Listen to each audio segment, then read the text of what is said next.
hop itu sendiri memang kita sih tadinya mau mundurin ya. Kita mundurin sekitar Oktober, mungkin akhir Oktober gitu.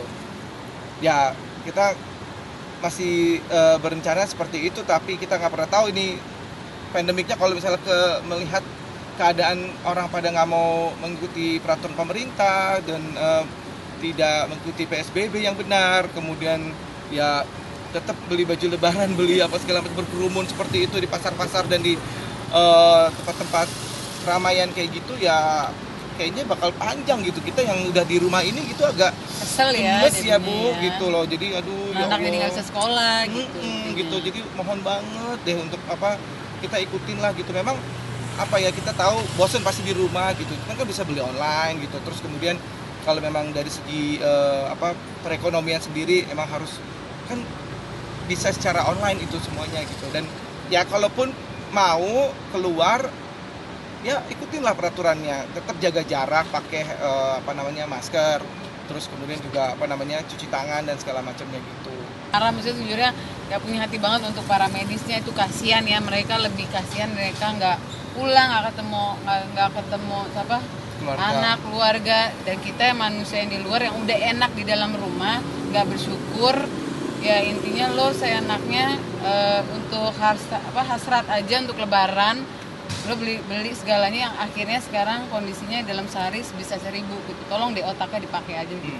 Jadi makanya kenapa adanya Indonesia hashtag Indonesia Terserah itu karena perasaan manusiawi dari seorang perawat itu yang melihat keadaan udah bingung ya, udah selalu deh.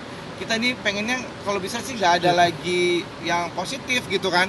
Kalau bisa nggak ada lagi yang masuk, nggak ada lagi yang kita harus rawat gitu kan, maunya mereka kan gitu. Jadi ya makanya kita harus kerjasama, saling sama-sama. Kita nggak di lockdown tapi dunia melockdown kita. Mana-mana kita berusaha untuk menjaga kesehatan kita dengan kita di rumah aja. Itu ikutin peraturan pemerintah, sholat id pun juga di rumah aja. Gitu. Ya, telepon-teleponan aja, video call gitu deh. Itu aja lah pokoknya, jangan kita ketemu sama orang-orang dulu sementara ini gitu. Buat kita aja. Sebenarnya sih keluarga inti yang memang deket banget ya, baru mungkin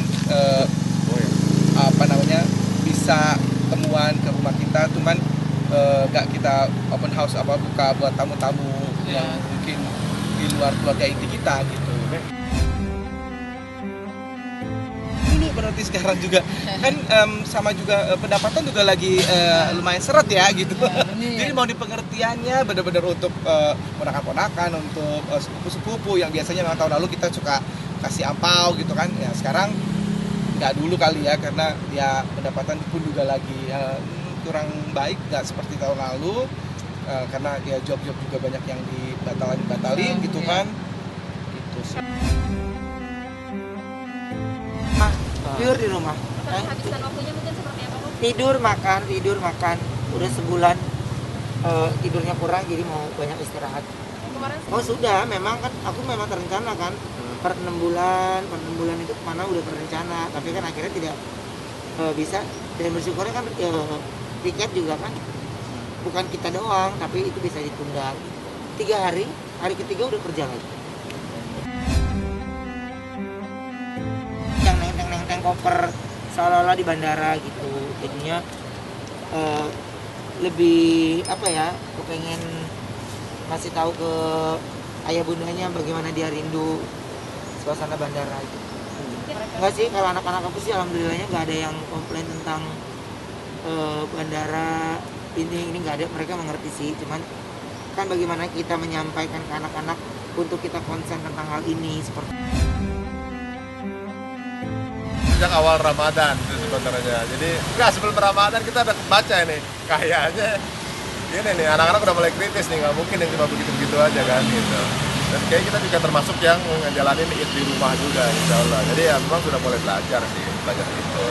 Jadi mau nggak mau dengan keadaan seperti ini, uniknya semua pria itu akhirnya manfaatkan fungsinya sebagai imam secara benar.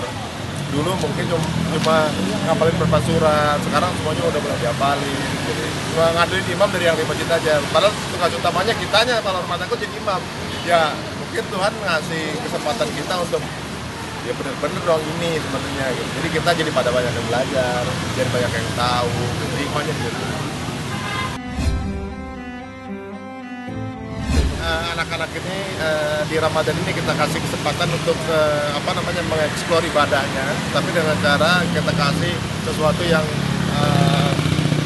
bernuansa fun gitu ya. Kita kasih challenge, kita kasih game gitu kan, sampai termasuk kalau khataman Quran akan ada reward sendiri gitu ya.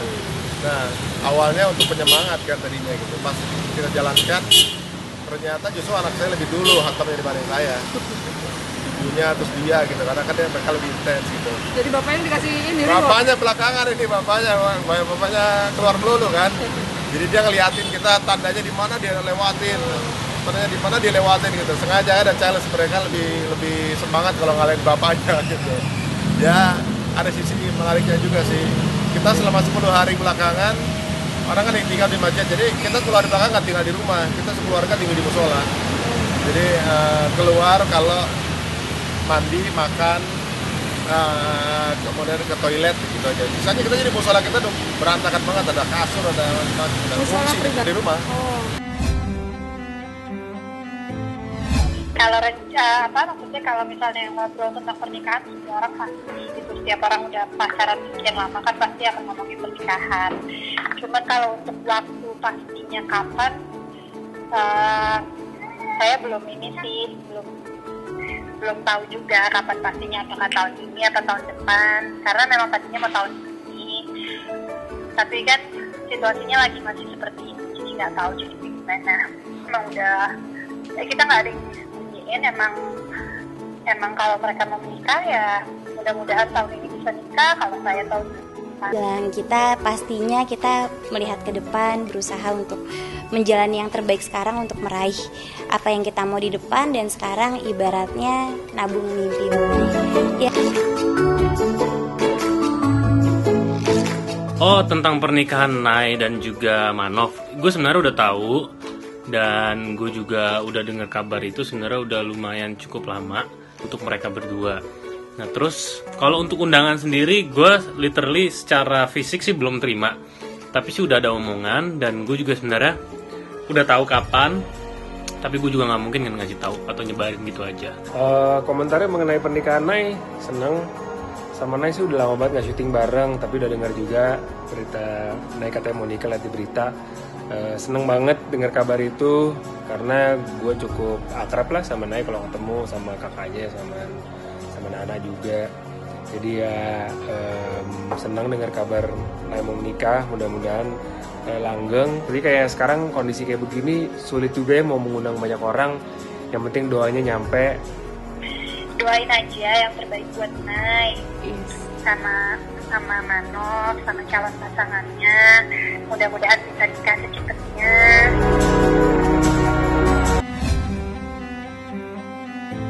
Kalau masalah itunya saya tuh nggak tahu tuh terakhir atau pindahnya ke sana juga saya nggak tahu tanggal berapa, bulan apa nggak tahu, tahun berapa juga nggak tahu.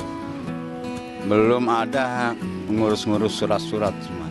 Belum. Tadi juga kan teman-teman pada nanya soal tanggalnya, terus katanya awal tahun depan, terus juga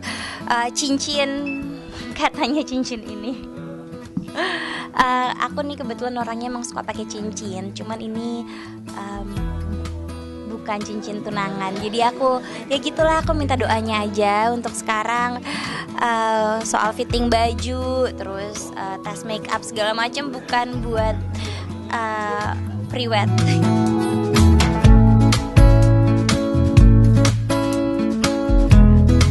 Kalau aku percaya bahwa setiap orang punya jalan hidupnya masing-masing, kita nggak bisa menargetkan sesuatu, karena menurut aku jangan sampai kita terlalu terburu-buru, nanti jadinya salah memilih gitu, nanti jadinya akan menyesal. Dan jangan pikirkan orang mau bilang apa, yang penting kalau misalkan udah niat baik, insya Allah hasilnya juga baik.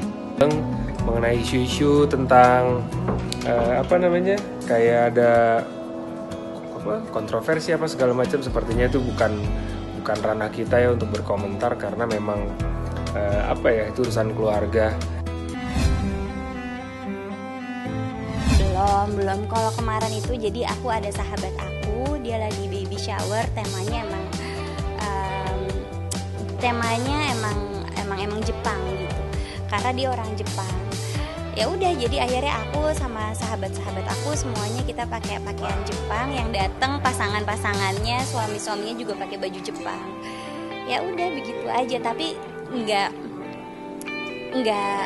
bukan buat priwet, bukan, belum.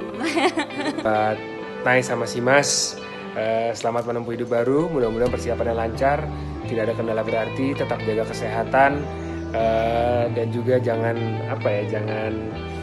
pikirkan orang mau bilang apa, yang penting kalau misalkan udah niat baik, insya Allah hasilnya juga baik. Jadi congratulations, mudah-mudahan lancar untuk Nay dan keluarga.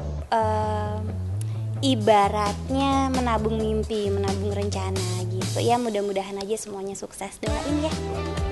Dan gue sebagai temenan Nay, dan ya gue tentunya berharap yang terbaik untuk Nay dan juga Manov. Semoga langgeng terus sampai maut misahkan, dan tentunya cepat dapat momongan.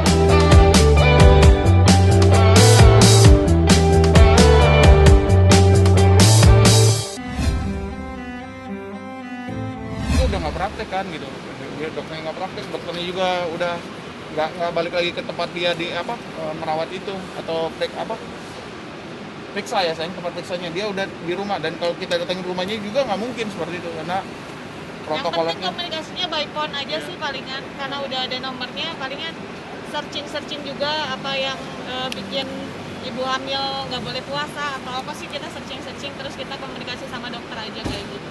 Karena susah banget sekarang kalau mau ke rumah sakit juga dokternya malah melarang.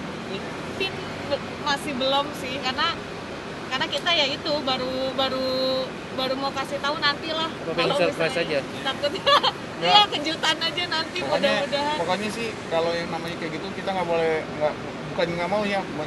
Saya takut, mendingan kita ikutin aja ininya. Mudah-mudahan nanti kalau emang misalnya laki-laki namanya ini, nanti kalau namanya perempuan ini seperti itu kita udah siapin. Ada disiapin sih kalau nama. Iya, udah berapa nama? Udah banyak listnya, malah sekarang kita juga minta masukan dari ustadz, dari orang tua, nanti kita satuin, siapa tahu jadi nama yang bagus dan jadi doa gitu. Jadi jangan lupa untuk subscribe Cumi Cumi, ditekan ya tombol lonceng merahnya.